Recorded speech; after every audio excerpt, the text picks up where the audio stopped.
Oke guys, bismillahirrahmanirrahim. Selamat datang kembali di channel Guru MTK, tempatnya belajar matematika. Pembahasan kita masih tetap di SAT Reasoning Test. Kali ini kita akan lanjutkan masuk ke part 5 untuk SBMPTN ya, untuk tes nanti gitu kan. Di pembahasan kita udah masuk pembahasan yang kelima. Sebelumnya mari dukung terus dengan cara klik subscribe-nya, nyalakan loncengnya agar mengetahui update terbaru dari video-video yang diuploadnya. Dan jangan lupa jika suka dengan video ini silahkan like dan share kepada teman-teman yang lainnya. Kita lanjutkan pembahasan soalnya, mulai soal pertama. If M sama dengan 6 katanya gitu ya, then the expression ini is equal to, ini tinggal masukin aja ya. Jadi M-nya 6 katanya ini. M-nya 6 berarti tinggal masukin ke sebelah situ kan.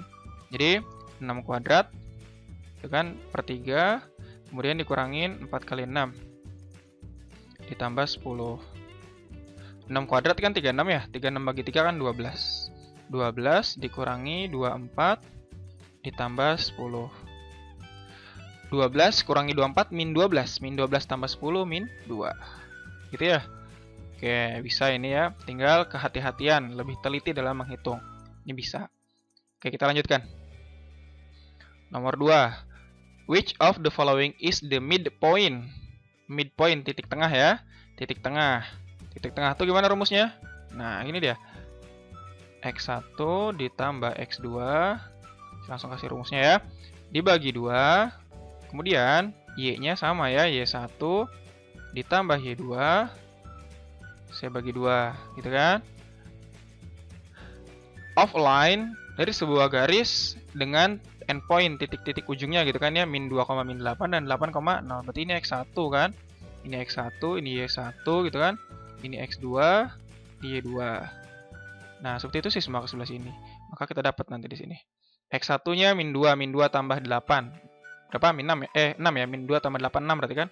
6 dibagi 2, saya langsung hasilnya ya. Kemudian min 8 tambah 0, berarti min 8. Bagi 0. 6 bagi 2, 3.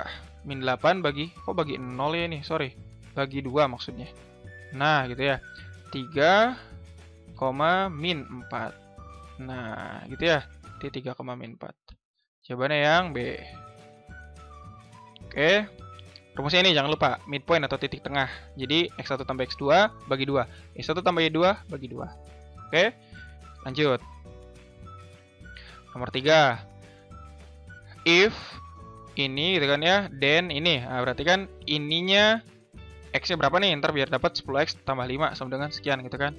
Oke, saya nyari dari sini dulu deh nih. Katanya 4X plus 5 sama dengan 15. Berarti kan gini, 4X sama dengan 15 kurang 5 kan. 5 pindah nih, jadi 10 kan. 10. Saya bagi 4 nih. X sama dengan 10 per 4. 10 per 4. Nah, kita kan butuh 10X nih. Berarti saya kasih 10 aja sih semua. Saya kali 10. Saya kali dengan 10, dapatnya 10X kan. Berarti 10X sama dengan 10 kali 10, 100 kan ya. 100 bagi 4, 25. Oke ya, jadi saya kali 10 jadi 10X, 10 kali 10 100 bagi 4 jadi 25. Nah, diminta 10X plus 5. Ya udah saya tambahin 5 lagi. Atau ini saya substitusin ke atas deh. Oke. Nah, gitu kan. Jadinya kan 25 ditambah 5 sama dengan 30. Nah, gitu ya. Oke, atau bisa juga nanti 10 bagi 4 kan 2,5 ya. 2,5 kali sini bisa nih. Jadi 2,5 kali 10 jadi 25. Tambah 5 jadi 30. Sama aja ya, bebas. Enaknya kayak gimana? Bebas itu mah ya. Karena cara termudah itu adalah cara yang paling kalian kuasai. Oke, saya lanjutkan. Nomor 4. A music store offers customized guitars. Jadi sebuah toko tuh apa namanya ya, bisa dipesan gitu kan ya. Sebuah toko musik tuh bisa mesen gitar gitu kan dengan di custom gitu kan ya. Seorang pembeli punya 4 pilihan untuk lehernya, leher gitar. Jadi 4 pilihan nih. 4 choice, 4 pilihan untuk leher gitarnya, tulangan gitarnya ya. Ini neck of gitar kan leher gitar ya. 2 pilihan untuk bodinya ya, untuk badan gitarnya, dan 6 pilihan untuk warnanya. Berarti berapa pilihan nih bisa kita pilih? Ya udah gampang, ini pakai aturan perkalian aja ya. Berarti kan 4 kali 2 kali 6. Itu berapa? 4 kali 2 kali 6, 48 ya. Oke, 48. Nah, cirinya gimana? Menggunakan aturan perkalian atau aturan penjumlahan. Kalau pada aturan perkalian, kesemuanya ini bisa kita gabungkan dalam satu waktu gitu kan. Artinya lehernya, kemudian badannya dengan warna yang berbeda gitu kan, dengan warna A. Itu berarti kan jadi satu kan ya. Itu berarti pakai aturan perkalian. Contoh lainnya, kalian punya baju 4, celana 3. Kemudian baju, celana, sepatu misalkan ya. Baju 3, celana 4, sepatunya 5 pasang. Berapa cara kalian bisa berpakaian gitu kan ya. Jadi tinggal dikali aja karena pakaian baju, celana dan sepatu tuh bisa satu waktu kalian gunakan semua. Nah, tapi kalau yang aturan penjumlahan itu misalkan kalian punya kendaraan di rumah. Misalkan mobilnya 3, motornya 4, sepedanya 5. 3 4 5. Nah, mobil, motor dan sepeda tadi kalau kalian mau pergi ke sekolah bisa nggak dipakai bareng-bareng semuanya? Nggak mungkin kan, motor, mobil, sama sepeda dipakai satu kali. Makanya kita gunakan aturan penjumlahan. Jadi caranya 3 mobil tambah 4 motor tambah 5 sepeda. Gitu. Itu aturan penjumlahan. Jadi kalau aturan perkalian, sesuatu bisa dilakukan dalam satu waktu semuanya. Artinya bisa di-mix dalam satu waktu. Tapi kalau misalkan aturan penjumlahan, nggak mungkin ketiga-tiganya atau hal-hal tadi bisa dilakukan dalam satu waktu bersamaan. Oke ya, ini 48. Oke, itu sedikit teorinya ya. Kemudian lanjut. Nomor 5.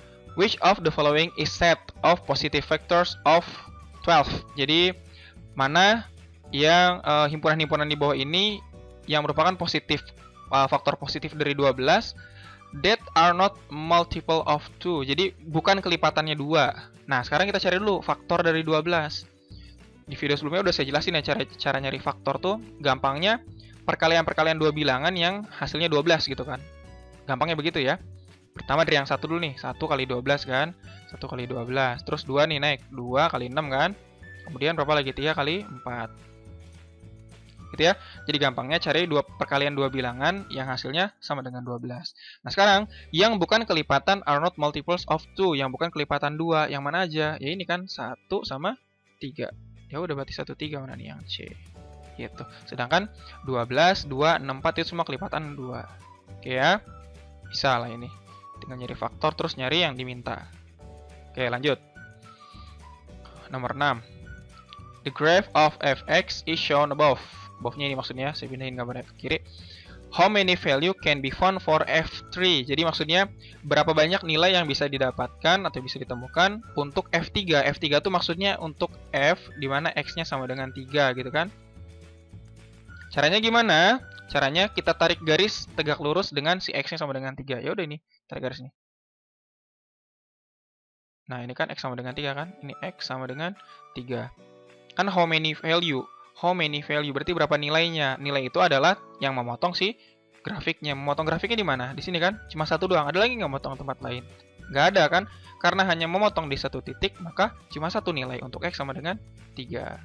Jawabannya yang mana nih? Yang B. How many value berarti just one. Nah, gitu ya. Jadi kalau misalkan yang ditanya F3 berarti tarik garis tegak lurus dengan si sumbu X untuk X sama dengan 3. Oke, lanjut ya. 7. The expression can be reduced to. Jadi intinya kalau dari option sih ini minta disederhanakan. Sebenarnya simplify kalau menyederhanakan ya, tapi ini juga sama artinya disederhanakan sih. Faktorkan aja sama kita nih yang atasnya. Yang atasnya kalau saya tuliskan kan X-nya saya faktorin keluar nih. X dalam kurung X plus 5. Gitu kan ya. Nah, cara memfaktorkannya tuh kan ada X, ini ada X kuadrat nih.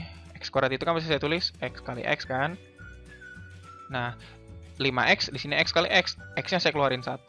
Nah, jadi yang tinggalnya X plus 5. Kalau saya kali pelangi lagi, hasilnya pasti atas lagi. Gitu kan. Yang bawahnya sekarang juga sama. X pangkat 3 min 25X. X-nya saya keluarin X. Dalamnya tinggal yang dalam tinggal X kuadrat min 25. Gitu kan?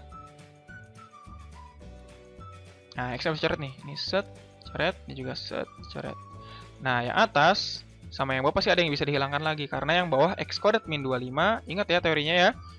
Konsepnya yang A kuadrat min B kuadrat sama dengan A min B atau A plus B gitu kan ya. A min B dikali A plus B. Oke, bisa ya. Berarti ini jadinya Kan X kuadrat min 25 tuh artinya X kuadrat min 5 kuadrat kan? Berarti di sini X min 5, X plus 5. Nah, atasnya kan ada X plus 5 tuh. Yang sama bisa kita bagi. Ini 1 kan ya. Nah, ini coret. Ini coret. Jadi 1 kan? Nah, 1. Berarti hasilnya 1 per X min 5. Jawabannya yang D. Gitu. Oke ya. Tinggal kemampuan memfaktorkan aja. Ini aljabar. Lanjut ya. 8. Which of the following is vertex? Nah, vertex. Vertex itu apa vertex?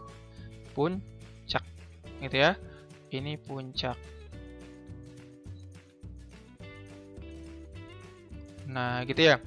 Puncak dari parabola dengan grafik parabola maksudnya ya. Yang merupakan grafik parabola dengan persamaan ini katanya gitu ya. Itu gimana tuh nyarinya? Berarti kan gini aja nih. Di video sebelumnya sudah saya jelaskan juga kan. Ini yang satu nih, ini ya, ini sama ini itu menunjukkan titik koordinat puncaknya. Ya enggak? Sejauh mana gitu kan? Kalau plus 1 artinya digeser ke kanan sejauh digeser ke kiri sejauh 1 satuan. Nah, gitu kan dari titik pusatnya. Berarti awalnya kan nggak ada nih, cuma X doang sendirian. Karena ditambah 1 berarti geser ke kiri kan? Ke kiri itu berarti ke arah mana? Ke arah negatif. Berarti di sini kita punya X-nya min 1. X sama dengan min 1. Min 1. Gitu kan ya? Ini plus 2. Nah, plus 2 berarti ke arah mana? Ke arah atas. Ke arah atas kan ya digesernya. Berarti Y-nya kita punya Y-nya sama dengan 2. Ya udah berarti titik koordinatnya dia min 1,2. Selesai. Ya, vertex ini ada nama lainnya lagi dia. Kadang sebutin dia pakai peak dia. Nah, ya, bisa peak bisa vertex gitu kan. Dia intinya ditanyanya titik puncak. Nah, atau boleh juga kalau ini kan tadi kita analisis kayak tadi ya, menggunakan analisis grafik geser kiri geser kanan. Plus 1 itu artinya digeser ke kiri satu satuan dari bentuk awalnya. Bentuk awalnya kan Y sama dengan X kuadrat tuh. Y sama dengan X kuadrat kan awalnya di 0,0 kan, titik puncaknya tuh. Nah, sedangkan kalau misalkan ada plus 1 atau min 1 berarti digeser. Plus 1 geser ke arah kiri berarti jadi min 1. Plus 2 berarti geser ke atas berarti Y-nya sama dengan 2. Jadi min 1,2. Atau bentuk umumnya juga bisa begini nih dia nih. Y sama dengan X min X puncak. Nah, gitu kan ya. Ditambah Y puncak. Nah, jadi koordinat Y puncaknya ini XP, YP. Jadi ini puncaknya XP, YP. Nah, ini sih puncaknya. Nah, gitu ya. Tapi lebih enak pakai ini sih, pakai ini ya. Ini udah pernah saya jelaskan di video sebelumnya. Kalau mau lihat di part 4. Ada di part 4 udah saya jelasin. Oke ya. Ini min 1,2 jawabannya yang C. Singkat banget, nggak usah lama-lama ya. Lanjut. Nomor 9. A pangkat B per C is equivalent to, katanya juga. Ini udah pernah saya jelaskan ya. Kalau A pangkat B per C ya berarti B-nya yang di dalam, C-nya yang di luar. Dia bentuknya akar. Jawabannya yang mana? Yang A. Gitu kan? Kan kalau A pangkat M per N berarti sama dengan akar. Yang namanya pangkat pecahan pasti akar kan? N-nya di luar, M-nya di dalam. Gitu kan? Lanjut. If the statement no penguins live at the North Pole, tidak ada penguin yang tinggal di kutub utara, itu benar nilainya katanya ya. Which of the following statement must also be true? Jadi mana statement yang di bawah ini yang juga bernilai benar? Jadi gini, tidak ada penguin yang tinggal di kutub utara. Maknanya apa? Maknanya sesuatu yang kalau tinggal di kutub utara pasti bukan penguin dong. Iya nggak? Bukan berarti tidak ada penguin tinggal di kutub utara. Jadi jawabannya penguin itu di kutub selatan. Ya belum tentu. Ya nggak? Belum tentu. Jadi kalau misalkan no penguin live at the North Pole, artinya penguin itu nggak ada yang tinggal di kutub utara kan? Artinya tidak ada penguin yang tinggal di kutub utara. Berarti kalau ada yang tinggal di kutub utara, berarti bukan penguin. Gitu kan kesimpulannya ya. Sekarang kita lihat.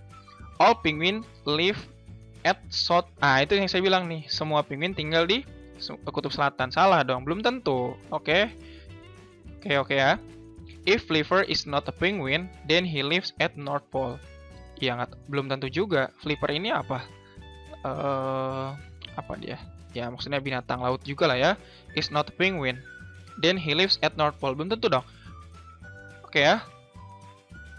Belum tentu. Oke.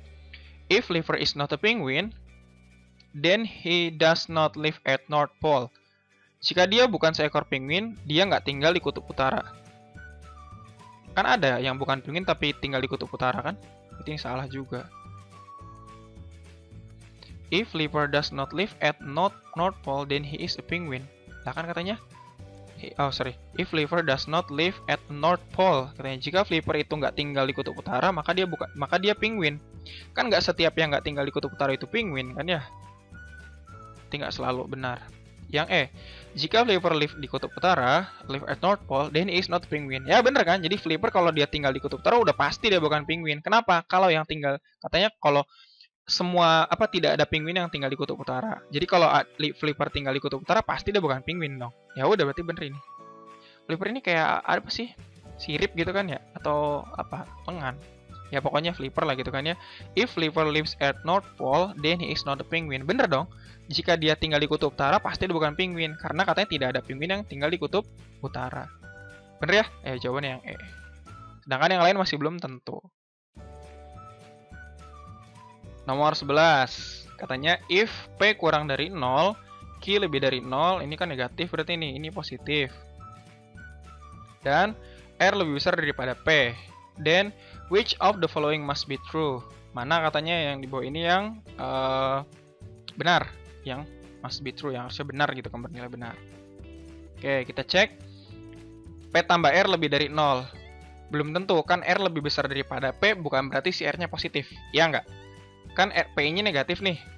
Kalau R lebih besar daripada P belum tentu si R-nya positif. Ya enggak?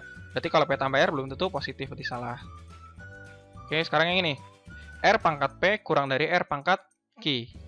Ini belum bisa dipastikan. Kenapa? Karena nilai R ini masih belum tahu apakah dia positif, apakah dia negatif.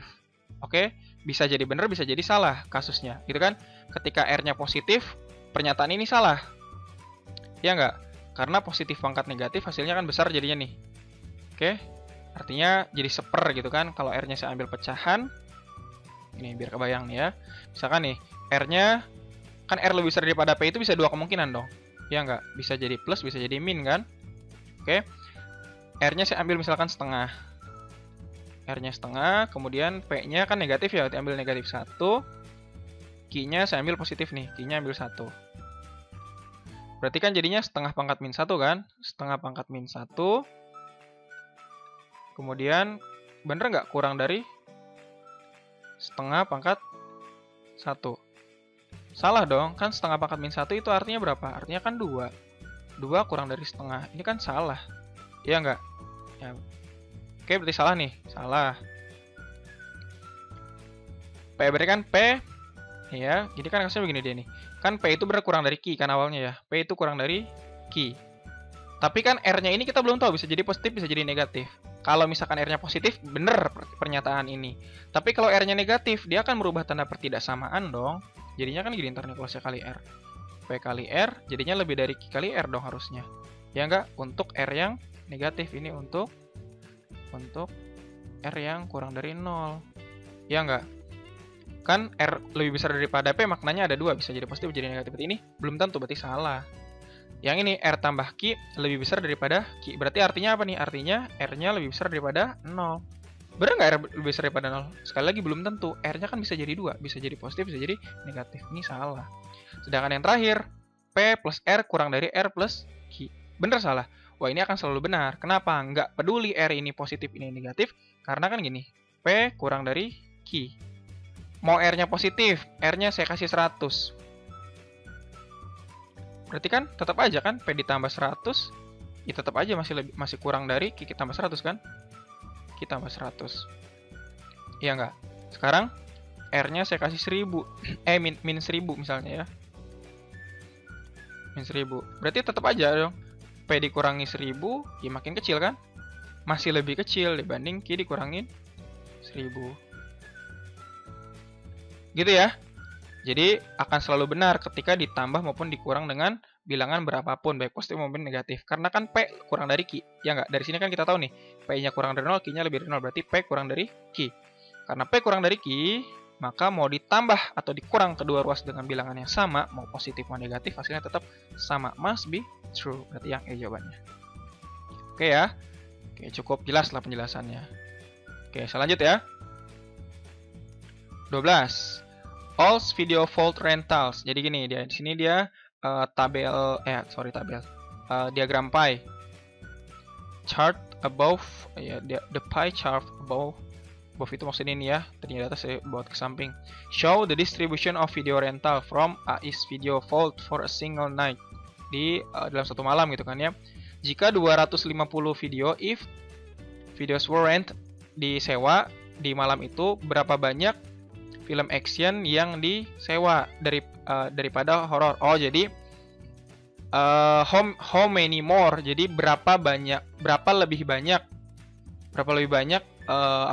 film action dibanding dengan film horor gitu kan. Berarti kita cari dulu action berapa. Action 22%, horornya 12%. Ya udah kita selisihkan aja langsung. Action minus horor, kita kali totalnya berapa tadi? Jika 250, berarti dikali 250 dikali 250. Berarti sama dengan action min horror kan 22 min 12 tuh. Berarti tinggal 10%. 10% dari 250 berapa? Ya 25 dong. 25 itu apa? Si action 25 lebih banyak dibanding si horror. Berarti jawabannya yang D gitu ya. Oke, dilanjut nomor 13. If the circumference apa nih? Keliling ya. Ini artinya keliling. Kalau pada lingkaran circumference deh ya, tapi kalau pada biasanya bangun datar yang lain dia namanya perimeter gitu kan. Keliling lingkaran di gambar di atas itu 20 pi unit. Nah, gitu kan ya. What is the area of triangle? Nah, berapa luas si segitiga ABC gitu kan ya? Kan luas segitiganya bisa kita cari nih. Luas segitiga ABC itu bisa kita cari. Rumusnya apa? Setengah base kali height gitu kan, atau alas kali tinggi. Alas dikali tinggi. Alasnya kan belum ada nih. Alasnya kan si CB nih kan ya. Jadi nanti kan kita butuh alas nih, berarti setengah dikali alasnya dikali T-nya berapa? T-nya udah ada nih 8 nih, ini T. T-nya 8. Berarti A kali 8. Berarti sama dengan 4A kan ya? 4 alas. Alasnya kita belum tahu. Nah, alas itu adalah apa nih? Ini dari sini kan alas nih. Alasnya itu nilainya sama dengan diameter lingkaran kan? Ya udah bisa kita cari kan. Keliling lingkaran itu rumusnya apa? Pakai diameter langsung ya. Berarti rumusnya pi kali D, pi kali diameter. Kelilingnya berapa? 20. Berarti 20 pi. Oke. 20 pi itu sama dengan pi kali D. Gitu kan? Berarti pi-nya kita coret set. Maka D-nya sama dengan 20. Nah, tadi kan A itu sama dengan D kan? Berarti A-nya juga sama dengan 20. Nah, dari sini kita tahu alasnya 20, maka luasnya bisa ketemu nih ya. 4 kali 20. 4 kali 20 sama dengan 80. Ada ya, 80. Oh, bukan 80 pi, nggak pakai pi ya. Berarti 80 square unit. Nah, ini yang B. Oke. Lanjut, nomor 14. There are of an isosceles right triangle is. Oh, jadi gini, the area luas ya, luas sebuah isosceles itu dia sama kaki right triangle, berarti segitiga siku-siku. Berarti segitiga siku-siku sama kaki. Ini sama kaki artinya right triangle ini segitiga siku-siku. Berarti segitiga siku-siku sama kaki. Berarti gini dia segitiganya nih dia. Nah, gini dia nih, segitiga siku-siku sama kaki. Gampangnya dia segitiga yang dibentuk dari persegi yang dibagi dua gitu kan. Panjangnya sama-sama ini nih. Nah, gitu kan. Luasnya 18 katanya. Nah, ini A, ambillah di sini A gitu kan ya. Luasnya itu 18. Berarti L sama dengan A kali A bagi 2 gitu kan. Berarti sama dengan A kuadrat per 2. A kuadrat per 2. Kita nggak tahu A-nya. Ini sama dengan 18. Ya nggak? Berarti A kuadrat sama dengan 36. Ya, ini kali ini ya. Berarti A-nya itu sama dengan 6 cm gitu ya. Atau 6 berapa satuannya pakai senti, berarti 6 cm ya. What is the length of hypotenuse? Hypotenusanya berarti ini yang ditanya nih, sisi miring ya kan? Sisi miring yang ditanya nih, sisi miring dari segitiganya. Ingat pada segitiga siku-siku sama kaki, kalau ini A, maka di sini pasti bentuknya A akar 2. Oke, sudah pasti A akar 2. Maksimalnya berapa? A-nya kan 6 tuh. Berarti 6 akar 2. Kalau nggak percaya, buktikan pakai Pitagoras. Oke ya, jawabannya yang B. Lanjut, 15. Jika A kurang dari 43/3X kurang dari B dan A-nya sama dengan 4, B-nya sama dengan 8, mana yang di bawah ini yang could be true, mana yang benar?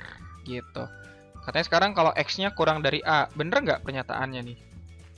Jadi kalau misalkan X kurang dari A, bener nggak ya jadinya ya? Coba kalau misalkan saya ambil di sini, X kurang dari A-nya kan 4 nih. Berarti saya ambil X-nya misalkan 3. X-nya 3, berarti A kurang dari 43/3X kurang dari B. A-nya kan 4 ya? A-nya 4, B-nya 8. Saya ganti langsung. Ini 4, ini 8. Gitu ya?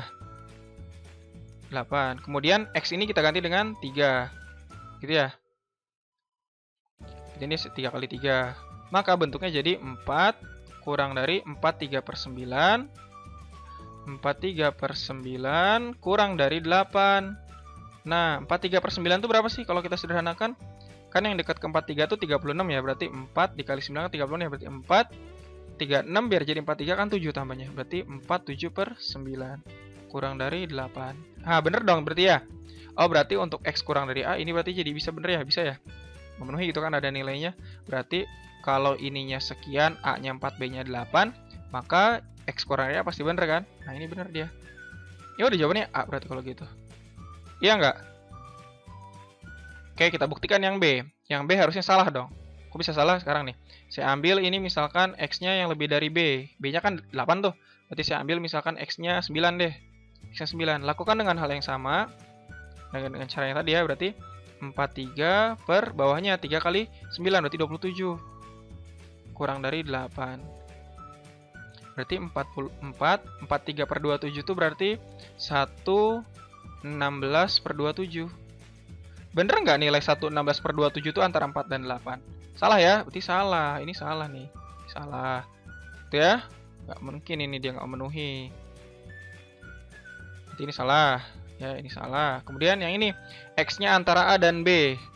Antara A dan B, katakanlah X-nya itu misalkan 5. X-nya sama dengan 5. Kalau X-nya sama dengan 5, lakukan dengan cara tadi. Berarti 43/15. 43/15 berapa? 2/13/15. Salah juga dong. Nggak mungkin 13/15 itu antara 4 dan 8. Salah ya? Ini juga salah.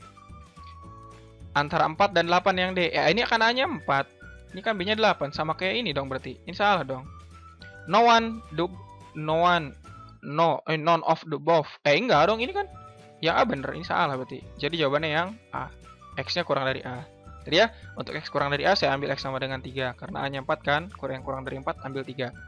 Kemudian saya substitusikan, ternyata benar memenuhi. Bahwa 4 hasil yang tengah ini 4, 7/9 itu benar antara 4 dan 8. Sedangkan option B, C, dan D, dia tidak memenuhi. Ketika saya ambil X-nya sembarang, yang memenuhi syarat ini, ternyata hasilnya tidak memenuhi. Nilai yang tengah tidak di antara kedua ujung-ujungnya. Maka pernyataan yang paling tepat adalah yang A. Lanjut nomor 16.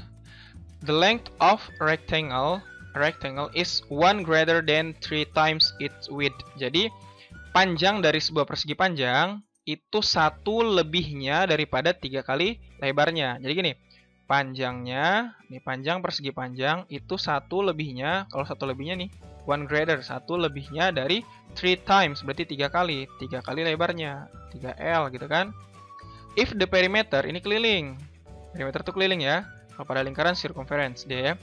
Of rectangle is 26 feet katanya ya. Nah, kelilingnya katanya sama dengan K-nya itu sama dengan 26. Yang diminta what is the area? Luasnya berapa? Katanya nih. Berarti kita paling tidak harus tahu P dan L. Artinya panjang dan lebarnya harus tahu. Nah, sekarang saya substitusikan ke sebelah sini deh. K itu apa, Kak? 2 dikali P tambah L kan? 2 kali P tambah L. Nah, sama dengan 26. 26 sama 2 saya coret nih. jadi 13 kan. Nah, P-nya saya substitusi ke sini. Jadinya 1 plus 3L plus L sama dengan 13. Ini jadi 13 kan ya? Tadi saya bagi 2 udah. Jadinya 4L sama dengan 1 pindah nih ya ke sini jadi min 1. 13 kurang 1 jadi 12. Maka lebarnya sama dengan 12 bagi 4. 3 lebarnya. Ketemu nih. Lebarnya 3. Berarti panjangnya ketemu juga. P-nya sama dengan 1 plus 3 kali 3. Kan 3L ya, berarti 3 kali 3. Berarti P-nya sama dengan 1 plus 9. 10 berarti. P-nya 10, L-nya 3. Kita tahu luas, panjang kali lebar. Berarti 3 kali 10. Maka luasnya sama dengan 30. Oke, jawabannya yang C. Gampang lah ya. Oke, lanjut. On the diagram above, which of the following is true? Berdasarkan gambar diagram di atas, manakah yang benar katanya gitu. Ini udah sering banget saya jelaskan ya tentang sudut-sudut segitiga, sudut-sudut yang ada di dalam segitiga dan sudut yang di luarnya nih. Katanya ya nih yang A nih, I sama dengan E ditambah F. Bener nggak I ini ditambah F? Bener ya? Ini perlu saya jelaskan ya. Jadi jumlah dua sudut dalam segitiga itu sama dengan salah satu sudut luarnya. Kecuali si pelurusnya. Berarti bener ya, E tambah F itu sama dengan I. Udah ini bener. A. Oke, sedangkan yang B, G tambah I 180 derajat nih. Sama dengan H tambah E. H tambah E. Belum tentu. H tambah E belum tentu 180 derajat. Sedangkan G tambah I sudah pasti 180 derajat. Berarti ini salah. Yang C. E tambah I sama dengan E tambah H. E ditambah I sama dengan E tambah H. Belum tentu. H sama I kan belum tentu sama. Jadi belum tentu benar. E tambah G tambah I sama dengan 180 derajat. E, G, I 180 derajat. Salah. Yang pasti 180 derajat adalah yang pasti 180 derajat itu EFG, itu 180 derajat ya. Itu sudah pasti 180 derajat. Jadi EGI enggak. EGI belum tentu 180 derajat. Kemudian yang terakhir, EFGHI 360 derajat. EFGHI 360 derajat. Salah. 360 derajat itu ini aja nih. HFGI itu udah 360 derajat ditambah E lebih dari 360 derajat. Kenapa ini? H tambah F kan 180. Ya enggak? G tambah I juga 180. Berarti HFGI berapa ya? Pasti 360 dong. Kalau ditambah E lagi lebih dari 360. Berarti ini salah. Jawaban yang udah bener kan tadi yang A. Gitu. Oke? Lanjut nomor 18. Which of the following is an irrational number? Irrational number itu gampangnya bilangan yang di dalam akar. Atau dalam secara teori matematik, bilangan irrasional itu bilangan yang tidak bisa dinyatakan dalam bentuk A per B. Nggak bisa dinyatakan ya, tidak bisa dinyatakan dalam bentuk A per B. Nah, gitu kan? Berarti kita cek dulu dari option A. Option A, kita perhatikan. Akar 4 per 9, atau gampangnya irrasional itu yang bentuk akar lah gitu kan ya. Akar-akar, tapi dia nggak bisa ditarik akar. Akar 4 per 9 kan bisa, akar 4 kan 2, akar 9 3. Nah, bisa ya. Ini ya bilangan, namanya apa bilangan? Bilangan rasional namanya ya. Kemudian 4 pangkat min 3, ini bilangan rasional dong. Berarti 1/4 pangkat 3 kan? Atau 1/64. Akar 3 kali akar 3, 3 dikali min. Jadi min 3 ini ya. Ini masih rasional. Akar 72 per akar 200. Akar 72 berapa akar 72? 36 akar 2 ya. Berarti 36, 6 akar 2 berarti ini. Jadi 6 akar 2. Akar 200 berapa? 10 akar 2. 10 akar 2. Akar 2-nya kita coret. Jadi 10 per 6, 6 per 10. 6 per 10 berapa? 3 per 5. Masih bisa dinyatakan dalam bentuk A per B. Ini juga min 3 per 1 kan sebenarnya ya. Bisa dinyatakan A per B. Ini bisa, ini bisa, ini bisa, ini juga bisa. Sedangkan yang ini. Perhatikan. Akar 32 dikuadratin, dipangkatin 3. Berarti akar 32 kali akar 32 kali akar 32. Atau 32 akar 32. 32 akar 32 berarti ini nilainya sama dengan 32 dikali 4 akar 2. Masih ada akar 2-nya. Berarti ini berapa nih? 4 kali 3, 12. 128 ya. 128 akar 2. Nah, 128 akar 2. Akar 2 aja bilangan irasional. Maka 128 akar 2 pasti bilangan irasional. Berarti yang E jawabannya. Gitu. Oke ya. Masih ada akarnya juga kelihatan kan dia. Oke, lanjut. Nomor 19. In the diagram above, the length of a side of square ini is 4 unit. Jadi panjang sisi perseginya ini adalah 4 unit nih ya. 4 dari sini sampai sini. Dari sini sampai sini. Itu 4 katanya ya. What is the area of the shaded region? Berarti daerah yang diarsir hitam nih ya. Itu berapa katanya gitu. Gampangnya begini aja nih. Ini kan kalau saya buat di garis gini kan, nih jari-jari nih. Jari-jarinya kan. Nah, jari-jarinya ini berarti 2 kan? Setengahnya kan? Ini juga 2. Karena panjang diameternya sama dengan rusuk atau sisi persegi. Berarti untuk yang diarsir ini caranya adalah gimana? Nyari kalau luas yang diarsir, L arsir.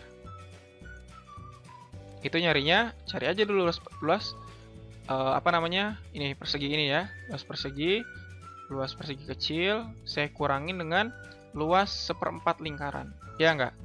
Luas seperempat lingkaran. Karena ini seperempat lingkaran kan? Nah, berarti luas persegi yang kecilnya berapa? 2 kali 2 kan? 2 kali 2 dikurangi dengan seperempat lingkaran, berarti seperempat dari PR kuadrat. PR-nya berapa? R-nya kan 2, berarti 2 kuadrat. Berarti sama dengan 4 dikurangin 2 kuadrat 4. Ini kan coret berarti sama ini. Nah, itu ya. Jadi 4 dikurangin Pi. Berarti luas arsir adalah 4 dikurangi dengan Pi. Jawabannya yang B. Gitu. Jadi yang arsir ini gampangnya kita cari dulu persegi ini, katakanlah di sininya FG. Atau udah ada O-nya itu ya. AEOF. Nah, AEOF itu persegi ya. Ini AEOF. Nah, persegi AEOF ini kita kurangi dengan luas seperempat lingkarannya. Itu dapat yang diarsir. Gitu. Oke. Lanjut. Terakhir ya, nomor 20. The value of D is increased 50%, then decreased 50%. Compared to the original value, the value of D is now. Jadi gini. Nilai D ditingkatkan 50%. Jadi gini, nilai D pertama ditingkatkan 50%. Berarti kita kali dengan berapa? 150% dong. Ya enggak? Nah, kemudian then decrease 50%. Berarti kan nilai D sekarang adalah 150% D kan ya? 150% si D awalnya gitu kan. Sekarang dikurang then decrease 50%. Nah, artinya diturunkan 50%. Berarti ini kita kurangin. Oke, kondisi kedua. Kondisi pertama gini ya. Ini kondisi keduanya. Katanya si D-nya dikurangin, diturunkan 50%. Berarti gimana jadinya? Berarti 150% D saya kurangin dengan 50% dari 150% si D. Gitu kan? Berapa 150% D saya kurangi dengan 50% dari 150% si D. Iya, ini kan 150% D. 50% dari 150% di si D berapa? Ya, setengahnya dari 150 berapa? 75% dong. Iya kan? Itu berapa? 75%. Ini 75% kan? Kemudian compare to the original value. Original value dia kan D. Ya enggak? Kalau kita bandingkan dengan D, berarti gimana? D ini kan ini sama dengan 100% D kan? Ini 100% D. Ini yang awal kan? 75% D. Kalau kita compare dengan 100% D, kondisinya gimana? Yang ini adalah 25% lebih kecil dibanding ini kan? Atau 25 kecil, mungkin kecil lah dia ya. Oke, lebih kecil dibanding dengan yang 100% D si awalnya. Jadi jawabannya apa? 25% smaller. Berarti ini A jawabannya. 25% lebih kecil dibanding dengan yang value of D yang sebelumnya, itu kan the original value-nya. Yang B 20% lebih besar. Enggak dong, katanya the value of D is now gitu kan. Jadi nilai D sekarang ini kalau dibandingkan dengan nilai yang sebelumnya, jadi gimana? Yang sekarang kan 75%, sebelumnya 100%. Berarti lebih kecil 25%. Atau 25% smaller. Bukan 25% larger. Itu kalau yang ditanya what is the nilai yang terakhir dibanding dengan nilai setelah dioperasikan. Itu berarti 20% lebih besar. Tapi karena yang diminta adalah compare to the original value, the value of D is now, yang sekarang berarti ini kan, yang sekarang ini berapa? Ya 25% lebih kecil dong. Gitu ya. Oke. Tetap dukung channel Guru MTK dengan cara subscribe dan nyalakan loncengnya. Jangan lupa untuk like video ini kalau kalian suka dan share kepada teman-teman yang lainnya. Terima kasih sudah menonton. Dan tutup, assalamualaikum warahmatullahi wabarakatuh.